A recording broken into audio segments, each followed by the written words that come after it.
لا مضل له ومن يضلل فلا هادي له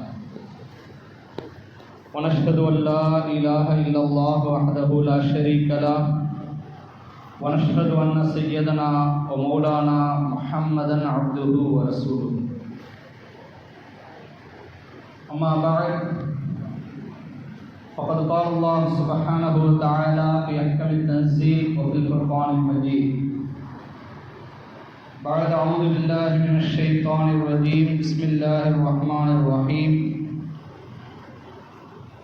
لقد من الله على المؤمنين إذ بعث فيهم رسولا منهم يتلو عليهم آياته ويزكيهم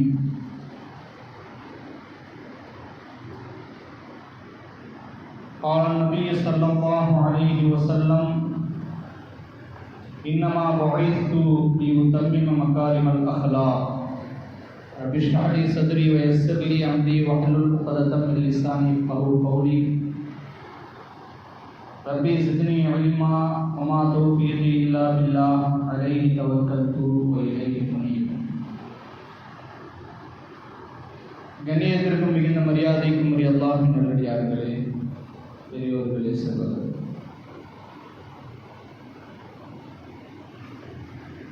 அல்லாஹ் ஜல்ல ஷானஹு வ தஆலாவின் மாபெரும் கிருபையால் சஃபர் மாதத்தின் இறுதி ஜும்மாவிலே ரபியுல் அவ்வல் மாதத்தை எதிர்நோக்கியவர்களாக நாம் இங்கே அமர்ந்திருக்கின்றோம். இஸ்லாமிய மாதங்களில்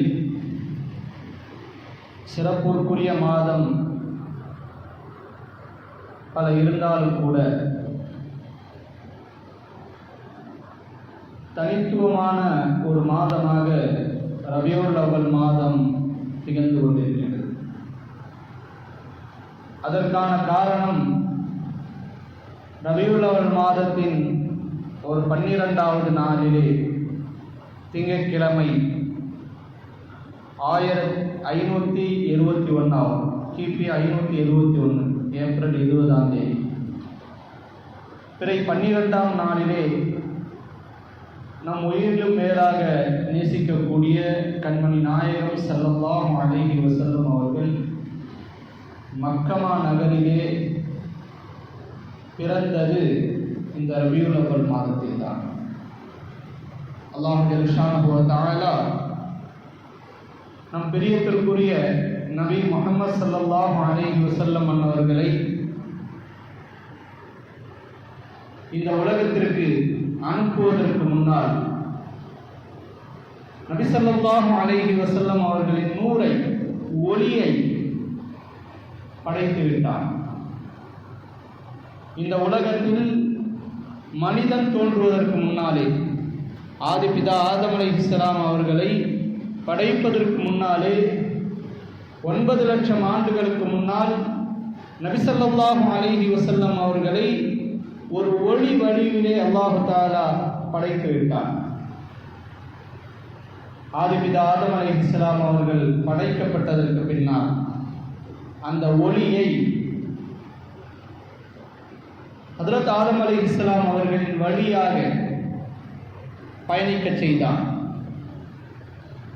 ஹஜ்ரத் ஆதம் அலைஹிஸ்ஸலாம் அவர்களின் வழியாக அவர்களின் முதுகந்தண்டிலிருந்து பரிசுத்தமான ஆண்கள் முதுகந்தண்டின் வழியாகவும், தூய பெண்களின் கருவறையின் வழியாகவும், இறுதியாக அப்துல்லாஹ் இப்னு அப்துல் முத்தலிப் அவர்களின் முதுகந்தண்டில் வந்து ஹஜ்ரத் நாயகம் ஸல்லல்லாஹு அலைஹி வஸல்லம் அவர்கள் ஒளி வந்து சேர்ந்தது. அந்த ஒளி அன்னை ஆமினா ரலியல்லாஹு அன்ஹா அவர்களின் கருவறையிலே ஒரு கருவாக உருவாகி கண்மணி நாயகம் ஸல்லல்லாஹு அலைஹி வஸல்லம் அவர்கள் புனித மக்கமா நகரிலே பிறக்கின்றார்கள். நபி ஸல்லல்லாஹு அலைஹி வஸல்லம் அவர்கள் தன் பிறப்பை குறித்து குறிப்பிடும் பொழுது சொல்வார்கள், அன அன்பசக்கும் நசபம் வசிஹரம் வஹசபா, நான் குடும்ப பாரம்பரியத்திலும் வம்சத்திலும் குலம் கோத்திரத்திலும் சிறந்ததிலே பிறந்திருக்கிறேன். லைசபிய வலாஃபி ஆபாயி மில்லதுன் ஆதம் சப்பாஹும் குல்லஹா நிகாஹுன். அல்லாஹ் ஜல்லஷானஹு வ தஆலா ஆதம் அலைஹிஸ்ஸலாம் அவர்களில் தொடங்கி என்னுடைய தந்தைமார்களில் யாரையும் வழி தவறியவர்களாக ஆக்கவில்லை, யாரும் வழி தவறி பிறந்ததில்லை, அனைவரும் ஹலாலான நிக்காஹின் வழியாக பிறந்தார்கள், அந்த வழியிலே நான் வந்தவன் என்று நபி ஸல்லல்லாஹு அலைஹி வஸல்லம் அன்னவர்கள் தங்களின் பிறப்பின் சிறப்பை குறித்து கூறுவார்கள். உலகம் அறியாமையிலும் பாவத்திலும் மூழ்கி கொண்டிருந்த போது சற்றேறத்தாழ 1400 ஆண்டுகளுக்கு முன்னால் உலகை மீட்பராக கருணை வடிவான நம் கண்மணி நாயகம் ஸல்லல்லாஹு அலைஹி வஸல்லம் அவர்கள் அரபு தீபகற்பத்தில் மக்கமா மாநகரில் ஷைபு பனி ஹாஷிம் என்னும் இடத்தில் காபத்துல்லாஹிற்கு சமீபத்தில் ரபியுல் அவ்வல் மாதம் 12ஆம் நாள் கிபி 570 அது 571 ஏப்ரல் மாதம் 20ஆம் தேதி ஹதரத் இப்ராஹிம் அலைஹிஸ்ஸலாம் அவர்களின் மகனார் இஸ்மாயில் அலைஹிஸ்ஸலாம் அவர்களின் வழித்தோன்றலில் வரக்கூடிய அப்துல்லாஹ் என்பவருடைய அப்துல்லாஹ் ஆமினா தம்பதியருக்கு மகனாக பிறக்கின்றார்கள். அல்லாஹ் ஜல்லஷானஹு வ தஆலா அவர்களின் பிறப்பையே மிக சிறப்பாக ஆக்கி வைத்தார். உலகில் பிறந்த கோடான கோடி மனிதர்களில் அரும்பெரும் காரியங்களை ஆற்றிய தலைவர்களில் அண்ணன் நபி ஸல்லல்லாஹு அலைஹி வஸல்லம் அவர்கள் முதன்மையானவர்கள். ஒரு மத தலைவராக, சமூக சீர்திருத்தவாதியாக, ஒரு அரசியல் தலைவராக பெருமானார் ஸல்லல்லாஹு அலைஹி வஸல்லம் அவர்கள் அளவுக்கு வெற்றி கண்ட மனித வரலாற்றில் இவர் எவரும் இல்லை. இந்த பூமியின் மேற்பரப்பில் கால் பதித்து நடந்தவர்களில் முஹம்மதை போல் வெற்றி கண்டவர் எவரும் இல்லை என லீ மார்டின் என்கிற பிரெஞ்சு சிந்தனையாளர் கூறுகிறார். அத்தகைய மகத்தான தலைவர்களின் வருகைக்கு முன்னால் அல்லாஹ் ஜல்லஷானஹு வ தஆலா பல்வேறு காரியங்களை அவர்களின் வருகைக்கு முன்னேற்பாடாக செய்தான். மிகவும் அற்புதமான அந்த ஏற்பாடுகள் கவனிக்கத்தக்கவை. அந்த ஏற்பாடுகளில் ஒன்று, கண்மணி நாயகம் ஸல்லல்லாஹு அலைஹி வஸல்லம் அவர்கள் மக்காவில் பிறப்பதற்கு 400 ஆண்டுகளுக்கு முன்னால் கண்மணி நாயகம் ஸல்லல்லாஹு அலைஹி வஸல்லம் அவர்களின் பாட்டனார் உசை அவர்களுடைய கட்டுப்பாட்டிலே மக்கமா நகர் வருகின்றது. பெருமானார் ஸல்லல்லாஹு அலைஹி வஸல்லம் அவர்கள் பிறப்பதற்கு முன்னால் காபத்துல்லாஹிலே 360 சிலைகள் இருந்தன. அந்த சிலைகள் வந்த வரலாறு நமக்கு தெரியாது. பெரும்பாலும் கண்மணி நாயகம் ஸல்லல்லாஹு அலைஹி வஸல்லம் அவர்களின் வரலாறுகளை சுருக்கமாக நாம் தெரிந்து வைத்திருக்க வேண்டும். ஹதரத் இப்ராஹிம் அலைஹிஸ்ஸலாம் அவர்கள் உருவாக்கிய மக்கமா நகரம், இஸ்மாயில் அலைஹிஸ்ஸலாம் அவர்களின் வழியாக மனித சஞ்சாரங்கள் நிறைந்த மக்கமா நகரத்திலே சிலைகள் எப்படி வந்தது? நபி ஸல்லல்லாஹு அலைஹி வஸல்லம் அவர்கள் பிறப்பதற்கு 400 வருடங்களுக்கு முன்னால் மக்கமா நகரிலே ஒரு சிலை கூட இல்லை. 1000 வருடங்களாக சிலைகளே இல்லாமல் இருந்தது மக்கமா நகரம். அந்த சிலைகளை கொண்டு வந்தவர் யார் என்று நாம் வரலாற்றிலே பார்க்கும்போது, மக்கமா நகரம் என்பது ஹதரத் இப்ராஹிம் அலைஹிஸ்ஸலாம் அவர்களுடைய காலத்திலே உருவான ஒரு நகரம். இப்ராஹிம் அலைஹிஸ்ஸலாம் அவர்கள் அல்லாஹுவின் கட்டளையின் பேரில் தன்னுடைய மகனார் இஸ்மாயில் அலைஹிஸ்ஸலாம் அவர்களையும் தன்னுடைய அருமை மனைவி ஹாஜரா அலைஹிஸ்ஸலாம் அவர்களையும் மக்காவில் கொண்டு சென்று விடுகின்றார்கள். அங்கு ஜம்சம் நீரூற்று ஏற்படுகின்றது. கழுகுகள் சுற்றி வட்டமிடுவதை கண்ட நாடோடிகளாக இருந்த ஜுர்ஹும் என்ற கோத்திரத்தவர்கள் அந்த பாலைவன பகுதிக்கு வருகின்றார்கள். வந்து இந்த இடத்திலே உங்களோடு நாங்களும் தங்கிக் கொள்கின்றோம் என்று அன்னை ஹாஜரா அலைஹிஸ்ஸலாம் அவர்களிடத்தை அனுமதி கேட்கின்றார்கள். யமனில் இருந்து வந்த ஜுர்ஹும் கிளையார்கள் அங்கே கூடாரம் அடித்து தங்குகின்றார்கள். அந்த கோத்திரத்தில் இருந்து இஸ்மாயில் அலைஹிஸ்ஸலாம் அவர்கள் ஒரு பெண்ணை மணமுடித்துக் கொள்கின்றார்கள். 1000 வருடங்கள் ஹதரத் இஸ்மாயில் அலைஹிஸ்ஸலாம் அவர்களுடைய வழித்தோன்றர்களுடைய கட்டுப்பாட்டில் மக்கமா நகரம் இருக்கின்றது. எந்த விதமான பிரச்சனையும் இல்லாமல் செல்கின்றது. சிறிது காலம் சென்றதற்கு பின்னால் காபத்துல்லாஹுவின் மீது பனு ஹுஸாஆ என்ற கூட்டத்தவர்கள் போர் தொடுக்கின்றார்கள். அங்குள்ள மக்களை மிக கடுமையான தாக்குதலை தொடுத்து அடிமைகளாக ஆக்குகின்றார்கள். பனு ஹுஸாஆவிடத்திலே ஜம்சம் புனித நீர் தென்பட்டுவிடக்கூடாது, அந்த ஜம்சம் நீரை அவர்கள் நாசமாக்கி விடுவார்கள் என்ற காரணத்தினால் ஜுர்ஹும் கிளையார்கள் ஜம்சம் நீரை மண்ணை போட்டு மூடி அதை மறைத்து விடுகின்றார்கள். 400 ஆண்டுகள் காபத்துல்லாஹில் ஹுஸாஆ என்ற கோத்திரத்தவர்கள் ஆட்சி செய்கின்றார்கள். பனு ஹுஸாஆவின் தலைவன் அம்ரு பின் சுஹைல் என்பவனுக்கு கடுமையான ஒரு நோய், காய்ச்சல் வருகின்றது. எவ்வளவோ சிகிச்சை செய்து பார்க்கின்றான், அவனுடைய காய்ச்சல் தீர்ந்த பாடாக இல்லை. கடைசியாக சிரியாவின் பல்கா என்ற ஊரிலே ஒரு சுடு தண்ணீர் இருக்கின்றது, அங்கு சென்று சிகிச்சை செய்தால் உன்னுடைய நோய் குணமாகும் என்று சிலர் சொல்கின்றார்கள். அந்த அம்ரு பின் சுஹைல் என்பவன் சிரியாவிற்கு செல்கின்றான். பல்கா என்ற அந்த சுடு தண்ணீரிலே குளிக்கின்றான், அவனுடைய நோய் குணமாகிவிட்டது. சிரியாவிலே சென்று பார்க்கின்றான், அங்குள்ள மக்கள் சிலைகளை வளைத்து வணங்கி கொண்டிருக்கின்றார்கள். அந்த சிரியாவில் இருந்து குபல் என்ற பெயரிலே ஒரு சிலையை எடுத்து வந்து முதலிலே காபாவில் வைத்தவன் அம்ரு பின் லுஹைக் என்ற இந்த மனிதன். அவன் வைத்ததற்கு பின்னால் தான் முதலிலே சிலை அங்கு வருகின்றது. நபி ஸல்லல்லாஹு அலைஹி வஸல்லம் அவர்கள் கூட சொன்னார்கள், ரஅய்து அம்ரு பின் ஆமிர் அல்-ஹுஸாஇ யஜுர்ரு கஸபஹு இம்ஆயிஹி ஃபின்னார் ஃபகான அவ்வலு மின் கைரி தீனி இப்ராஹிம் மன் கையர தீனி இப்ராஹிம்.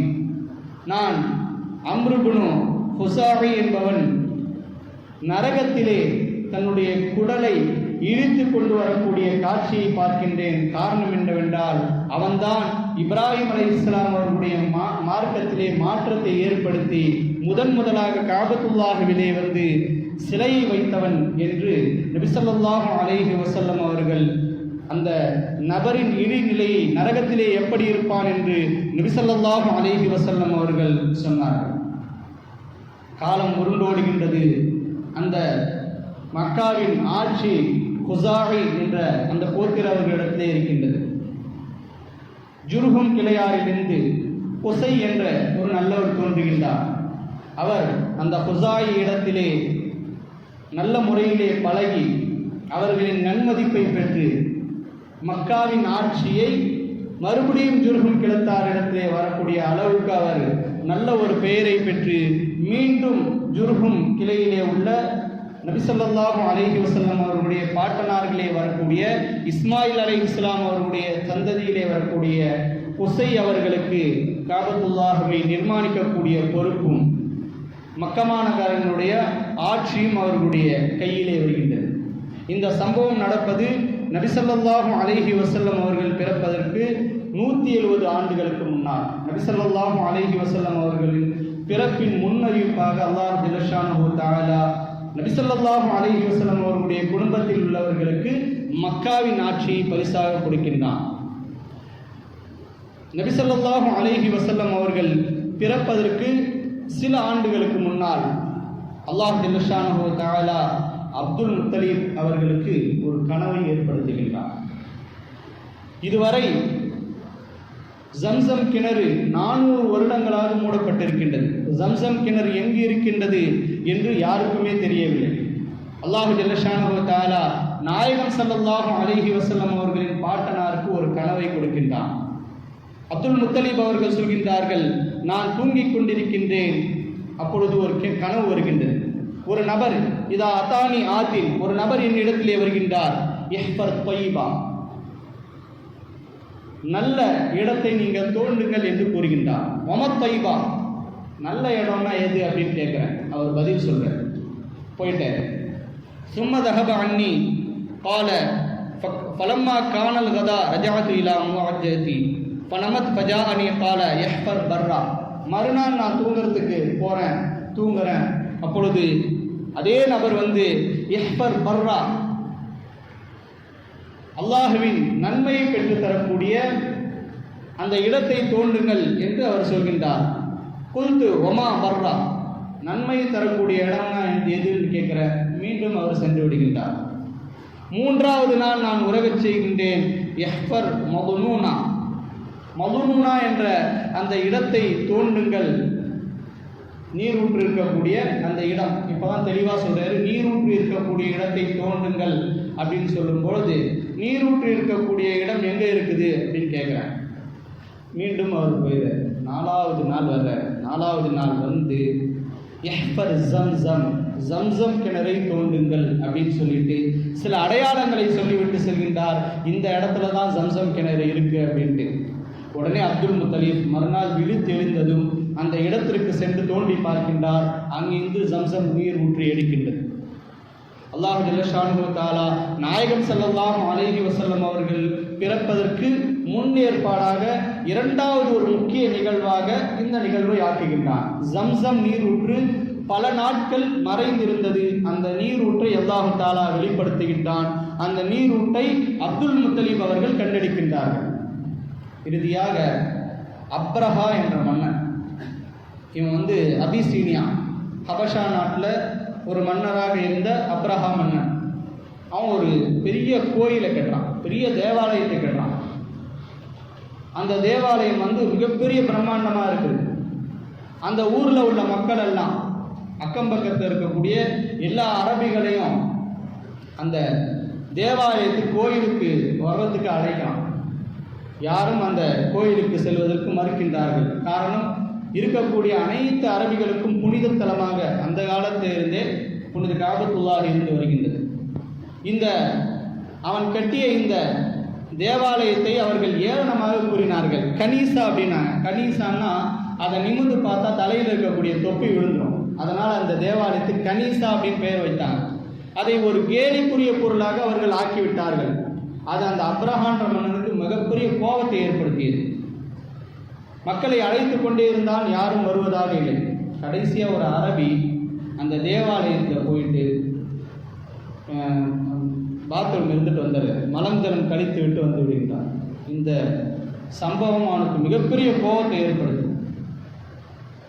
மஹ்மூதா என்ற ஒரு மிகப்பெரிய யானைப்படையை திரட்டி கொண்டு போனான். காபத்துல்லாஹவை செங்கலாக நான் பெயர்த்து எடுக்கப் போகின்றேன், நான் கட்டிய தேவாலயத்தை இழிவுபடுத்தி விட்டார்கள் அரபியர்கள் அப்படின்ட்டு மிக கோபத்தோடு மிகப்பெரிய படையை திரட்டிக்கிட்டு போகிறான். வரக்கூடிய வழியில் யமனில் உள்ளவங்க அவனை எதிர்க்கிறாங்க.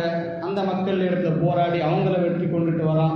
தாயிஃபில் உள்ள மக்கள் எதிர்க்கிறாங்க, அவங்களையும் வெற்றி கொண்டுட்டு காபத்துல்லாஹ் இருக்கக்கூடிய சமீபமான இடத்திற்கு வந்துடுறாங்க.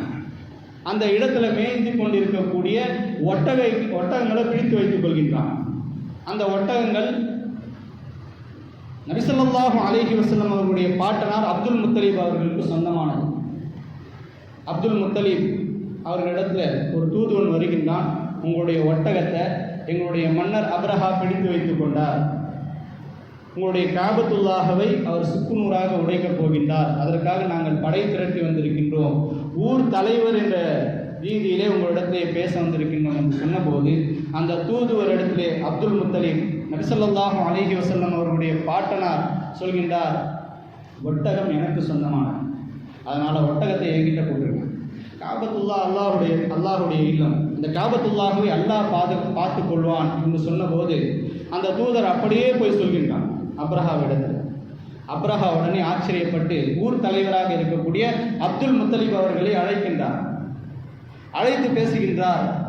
நான் உங்களை பெரிய ஆளுன்னு நினச்சேன், ஊர் தலைவர்னு சொன்னாங்க, மக்காவின் தலைவர்னு சொன்னாங்க, ஆனால் நீங்கள் ரொம்ப ஒரு தரக்குறைவாக நடந்து கொண்டீர்கள். உங்களுக்கு எவ்வளவு சுயநலம் இருக்கும். ஊரினுடைய முக்கியமான வணக்கத்தலமாக இருக்கக்கூடிய காபத்துல்லாஹை இடுக்க வந்திருக்கேன், அதை தடுக்கிறத விட்டுட்டு உங்களுடைய 40 ஒட்டகத்தை மட்டும் கேட்குறீங்களே, இது எந்த விதத்தில் நியாயம் அப்படின்னு அப்ரஹா கேட்கும் பொழுது அதற்கு அப்துல் முத்தலீப் அழகாக பதில் சொன்னார், இந்த 40 ஒட்டகங்கள் எனக்கு சொந்தமானது, இது போயிடுச்சுன்னா கொடுக்கறதுக்கு ஆள் இல்லை. காபத்துல்லாஹ் என்பது என்னுடைய அல்லாஹுக்கு சொந்தமானது. அந்த காபத்துல்லாஹுவில் உன்னை நெருங்குவதற்கு கூட என்னுடைய அல்லாஹ் விடமாட்டான் என்ற நம்பிக்கை எனக்கு இருக்கின்றது என்று சொன்னதும் அவன் ஆச்சரியப்பட்டு அந்த ஒட்டகங்களை எல்லாம் அப்துல் முத்தலீப் அவர்களிடத்திலே கொடுத்து விட்டான். காபத்துல்லாஹ்வின் நெருக்கத்தில் யானைப்படை செல்கின்றது. அப்துல் முத்தலிப் அவர்கள் சொன்னதை போலவே அந்த ஊரில் நாங்கள் இதுவரை பார்த்திராத, அரபிகள் சொல்கின்றார்கள், அந்த ஊரிலே நாங்கள் இதுவரை பார்த்திராத ஒரு பறவை கூட்டம் வந்தது. புறாவை விட சின்னதாக இருக்கக்கூடிய அந்த கூட்டம் அபாபில். அல்லாஹ் தஆலா குர்ஆன்ல சொல்றான், அலம் தர கைஃப ஃபஅல ரப்புக பி அஸ்ஹாபில் ஃபீல் அலம் யஜ்அல் கைதஹும் ஃபீ தவ்லீல் வ அர்ஸல அலைஹிம் தைரன் அபாபில். அல்லாஹ் தஆலா அபாபில் என்ற பறவையின் கூட்டத்தை அனுப்பி வைக்கின்றான். கடல் பிரதேசங்கள்லேருந்து அப்படியே வருது, வேகமாக வருது. ஒவ்வொன்றினுடைய காலிலும் ஒரு கல்லை வைத்திருக்கின்றது. இன்னைக்கு அணுகுண்டுன்னு சொல்றாங்கல்ல, அந்த அணுகுண்டை வச்சுக்கிட்டு இருக்கு. அந்த அணுகுண்டை அந்த பறவைகள் செலுத்துகின்றது. ஒவ்வொருவரும் சுருண்டு விழுகின்றார்கள். அவர்களுடைய உடல் அப்படியே 2 துண்டாக ஆகுவதை நாங்கள் காண்கின்றோம் என்று அரபிகள் சொல்கின்றார்கள். அல்லாஹ் தஆலா அந்த யானைப்படையை அழித்தான் என்பதாக ஒரு குர்ஆனுடைய வசனத்தை அல்லாஹ் தஆலா இறக்கி வைக்கின்றான். நபி ஸல்லல்லாஹு அலைஹி வஸல்லம் அவர்கள் பிறப்பதற்கு முன்னால் நடந்த அதிசய நிகழ்வுகளில் இந்த நிகழ்வை குறிப்பிடுகின்றார்கள். நபி ஸல்லல்லாஹு அலைஹி வஸல்லம் அவர்கள் பிறப்பதற்கு முன்னால் 3 நிகழ்வுகள் நடந்தது. ஒன்றாவது காபத்துல்லாஹ்வின் பொறுப்பு, காபத்துல்லாஹ்வின் பொறுப்பையும் காபாவின் ஆட்சியையும் குறைஷிகள் ஜுர்ஹும் கிளையார்களாக இருந்த குறைஷிகள் இடத்திலே அல்லாஹ் தஆலா அவர்களுக்கு கொடுத்தது. இரண்டாவது ஜம்சம் கிணறு இருந்த இடத்தை அல்லாஹ் தஆலா நபி ஸல்லல்லாஹு அலைஹி வஸல்லம் அவர்களுடைய பாட்டனாக இருந்த அப்துல் முத்தலிப் அவர்களுக்கு கனவிலே காட்டி கொடுத்தது. மூன்றாவதாக அப்ரஹா என்ற மன்னன் திரட்டி வந்த இந்த யானைப்படையை தோற்கடித்தது ஒரு முக்கிய முன்னறிவிப்பாக வரலாற்றிலே பதிவு செய்கின்றார்கள். நபி ஸல்லல்லாஹு அலைஹி வஸல்லம் அவர்கள் ஆமுல் ஃபீல் என்று அரபியர்களால் அதிசயமாக கூறப்பட்ட அந்த ஆண்டில் தான் நபி ஸல்லல்லாஹு அலைஹி வஸல்லம் அவர்கள் மக்கமா நகரிலே பிறக்கின்றார்கள் என்று வரலாற்று ஆய்வாளர்கள் கூறுகின்றார்கள். நபி ஸல்லல்லாஹு அலைஹி வஸல்லம் அவர்கள் பிறந்த அந்த ஆண்டிலே நபி ஸல்லல்லாஹு அலைஹி வஸல்லம் அவர்களுக்காக அல்லாஹ் தஆலா கஅபத்துல்லாஹ்வை பாதுகாக்கின்றான் என்ற ஒரு நல்ல சுப செய்தி நபி ஸல்லல்லாஹு அலைஹி வஸல்லம் அவர்கள் பிறப்பதற்கு முன்னால் ஏற்பட்டது. நபி ஸல்லல்லாஹு அலைஹி வஸல்லம் அவர்கள் பிறக்கக்கூடிய தருணத்திலே சில அதிசயங்களை அல்லாஹ் தஆலா ஏற்படுத்துகின்றான். நபி ஸல்லல்லாஹு அலைஹி வஸல்லம் அவர்களிடத்திலே சஹாபாக்கள் கேட்கின்றார்கள், யா ரசூலல்லாஹ் அக்பர்னா அன் நஃப்ஸிக, நாயகமே உங்களுடைய பிறப்பை குறித்து எங்களுக்கு சொல்லுங்கள் என்று கேட்டபோது நபி ஸல்லல்லாஹு அலைஹி வஸல்லம் அவர்கள் சொல்கின்றார்கள், தஅவுத அபி இப்ராஹிம், நான் என்னுடைய தந்தை ஹஜ்ரத் இப்ராஹிம் அலைஹிஸ்ஸலாம் அவர்களின் துஆவின் வெளிப்பாடு. இப்ராஹிம் அலைஹிஸ்ஸலாம் அவர்கள் என்னை போன்று ஒரு நபியை அனுப்ப வேண்டும் என்று துஆ செய்கின்றார்கள். அந்த துஆவின் வெளிப்பாடாக நான் இந்த உம்மத்திலே பிறந்தேன் என்று சொல்கின்றார்கள். ஒபுஷ்னா ஈசா அலைஹிஸ்ஸலாம் அவர்கள் எந்த நபியை குறித்து சுபச்சோபனம் சொன்னார்களோ, சுப செய்தி சொன்னார்களோ, அந்த நபி நான். வரஹத் உம்மி ஹீன ஹமலத் பிய கஅன்னஹு ஹரஜ மின்ஹா நூருன் அலாத் லஹு குசூர புஸ்ரா மின் அர்தி ஷாம். என்னுடைய தாயார் என்னை கருவுற்றி இருந்த சமயத்திலே அவள் பார்க்கின்றால் அவருடைய வயிற்றில் இருந்து ஒரு ஒளி வெளியேறுகின்றது. அந்த ஒளி ஷாம் நகரிலே உள்ள கோட்டைகளிலே ஒளிர்வதை என்னுடைய தாயார் கண்டார் என்பதாக கண்மணி நாயகம் ஸல்லல்லாஹு அலைஹி வஸல்லம் அவர்கள் சொன்னதாக சஹாபாக்கள் அறிவிக்கின்றார்கள். முஹம்மது நபி ஸல்லல்லாஹு அலைஹி வஸல்லம் அவர்கள் பிறந்தபோது அவர்களுக்கு நபி ஸல்லல்லாஹு அலைஹி வஸல்லம் அவர்கள் பிறந்தபோது நபி ஸல்லல்லாஹு அலைஹி வஸல்லம் அவர்களை யார் பார்த்து கொண்டார் என்ற வரலாறு குறிப்பு கூட இருக்கின்றது. நபி ஸல்லல்லாஹு அலைஹி வஸல்லம் அவர்கள் பிரசவித்த போது அப்துர் ரஹ்மான் இப்னு அவுஃப் அவர்களின் தாயார் ஷிஃபா பின்த் அம்ர் என்ற பெண்மணி அவர்களுக்கு மருத்துவம் பார்த்தார்கள். நபியின் பாட்டனார் தன்னுடைய அருமை பேரர் பிறந்ததும் அப்துல் முத்தலிப் அவர்கள் அந்த பேர குழந்தையை எடுத்துக்கொண்டு காபத்துல்லாஹ்விற்கு சென்று மிக நீண்ட நேரம் துஆ செய்கின்றார்கள். துஆ செய்துவிட்டு அந்த நேரத்திலே அல்லாஹ் தஆலா இந்த குழந்தைக்கு முஹம்மது என்ற பெயர் வைக்க வேண்டும் என்ற ஒரு எண்ணத்தை அப்துல் முத்தலிபுடைய உள்ளத்திலே போடுகின்றான். உடனே அவர்கள் முஹம்மது என்ற பெயரை காபத்துல்லாஹ்வின் அருகிலே இருந்த நபி ஸல்லல்லாஹு அலைஹி வஸல்லம் அவர்களுக்கு வைக்கின்றார்கள். அரபுகளின் வளமையாக இருந்த அந்த வளமையை நபி ஸல்லல்லாஹு அலைஹி வஸல்லம் அவர்களுக்கு மொட்டை அடிக்கின்றார்கள். மொட்டை அடித்து அகீகா என்று சொல்லப்படக்கூடிய ஆடுகளை அறுத்து அரபகத்திலே உள்ள அனைவருக்கும் விருந்தளித்தார்கள் என்று சொல்லப்படுகின்றது. ஒரு சமயத்தில் அப்துல் முத்தலிப் அவர்கள் இடத்துல வந்து கேட்குறாங்க, நம்முடைய மூதாதையர்கள் வைக்காத ஒரு பெயரை உங்களுடைய பேர குழந்தைக்கு வைத்திருக்கின்றீர்களே, நம்ம மூதாதையர்களை எவ்வளோ சிறப்பான பேர்லாம் இருக்குது.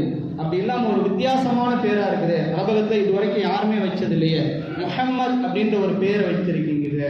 முஹம்மது என்றால் புகழப்பட்டவர் என்ற அர்த்தம். இந்த பெயரை வைக்க வேண்டும் என்று உங்களுக்கு எப்படி எண்ணம் வந்தது என்று கேட்டபொழுது அதற்கு அப்துல் முத்தலீப் சொன்னார், என்னுடைய உள்ளத்திலே அல்லாஹ் தஆலா இப்படி பெயர் வைக்க வேண்டும் என்ற ஒரு உதிப்பை போட்டார். என்னுடைய பேர குழந்தை உலக மக்கள் அனைவராலும் புகழப்பட வேண்டும், அவர் புகழ் உலகம் முழுக்க பரவ வேண்டும் என்ற எண்ணத்திலே நான் இந்த பெயரை வைத்தேன் என்பதாக நாயகம் ஸல்லல்லாஹு அலைஹி வஸல்லம் அவர்களுடைய பாட்டனார் அப்துல் முத்தலீப் அவர்கள் சொன்னார்கள். நபி ஸல்லல்லாஹு அலைஹி வஸல்லம் அவர்கள் பிறக்கும் பொழுது பல அதிசய நிகழ்வுகளை அல்லாஹ் தஆலா நிகழ்த்தி காட்டுகின்றான். ரோம பேரரசின் கிஸ்ராவின் அரண்மனைகள் தூண்கள் இடிந்து விழுந்தது. நபி ஸல்லல்லாஹு அலைஹி வஸல்லம் அவர்கள் பிறந்த அந்த சமயத்திலே கைசர் என்று சொல்லப்படக்கூடிய பாரசீக பேரரசில் உள்ள 1000 ஆண்டுகள் அணையாமல் எரிந்து கொண்டிருந்த ஒரு விளக்கு, அணையா விளக்கு அப்படின்னு சொல்லுவாங்க, அந்த நெருப்பு அணைஞ்சிச்சு. ஈராக்கின் சாவா ஏரியில் பல தேவாலயங்கள் அந்த ஏரியிலே மூழ்கியது என்பதாக நபி ஸல்லல்லாஹு அலைஹி வஸல்லம் அவர்கள் பிறப்பதற்கு முன்னால் அல்லாஹ் தஆலா இது போன்ற அதிசயங்களை நபி ஸல்லல்லாஹு அலைஹி வஸல்லம் அவர்களுக்காக நிகழ்த்தி காட்டினார். நாயகம் ஸல்லல்லாஹு அலைஹி வஸல்லம் அவர்கள் திங்கட்கிழமை நோன்பு நோற்பவர்களாக இருந்தார்கள். காரணத்தை கேட்டபொழுது சுயிலான் சௌமி யோமி இஸ்னைன், நாயகமே நீங்கள் ஏன் தொடர்ந்து திங்கட்கிழமைகளை நோன்பு வைக்கின்றீர்கள் என்று கேட்டபோது ذاك يوم ولدت فيه ويوم يبعث وانزل علي فيه, அந்த நாளில் தான் நான் பிறந்தேன், திங்கட்கிழமையில் தான் நான் பிறந்தேன், அதனால் அந்த நாளில் நன்றி செலுத்துவதற்காக நான் நோன்பு நோக்கின்றேன். முதலாக வகி இறங்கியதும் நபி பட்டம் கிடைத்ததும் எனக்கு அந்த பருவத்தில் தான் என்பதாக அந்த நாளில் தான் என்பதாக நபி ஸல்லல்லாஹு அலைஹி வஸல்லம் அவர்கள் சொன்னார்கள். அல்லாஹ் தஆலா நாயகம் ஸல்லல்லாஹு அலைஹி வஸல்லம் அவர்கள் பிறப்பதற்கு முன்னாலே பல்வேறு சிறப்புகளை காட்டினான். நபி ஸல்லல்லாஹு அலைஹி வஸல்லம் அவர்கள் பிறப்பிலும் அல்லாஹ் தஆலா பல்வேறு சிறப்புகளை செய்தான். நாயகம் ஸல்லல்லாஹு அலைஹி வஸல்லம் அவர்கள் 6 வயதாக இருந்த போது அவருடைய தாயார் இறந்து விடுகின்றார்கள். அதற்கு பின்னால் அவருடைய முழு பராமரிப்பையும் அப்துல் முத்தலீப் அவருடைய பாட்டனார் ஏற்றுக்கொள்கின்றார்கள். அப்துல் முத்தலீபுக்கு பின்னால் அவருடைய பெரிய தந்தை அபூ தாலிப் அவர்களுடைய பராமரிப்பிலே நபி ஸல்லல்லாஹு அலைஹி வஸல்லம் அவர்கள் மிக நீண்ட காலங்கள் அபூ தாலிப் அவர்களுடைய பராமரிப்பில் இருந்தார்கள் என்று வரலாற்று ஆய்வாளர்கள் சொல்கின்றார்கள். அல்லாஹ் ஜல்ல ஷானஹு தஆலா நாயகம் ஸல்லல்லாஹு அலைஹி வஸல்லம் அவர்களின் வரலாற்றை அறிந்து அவர்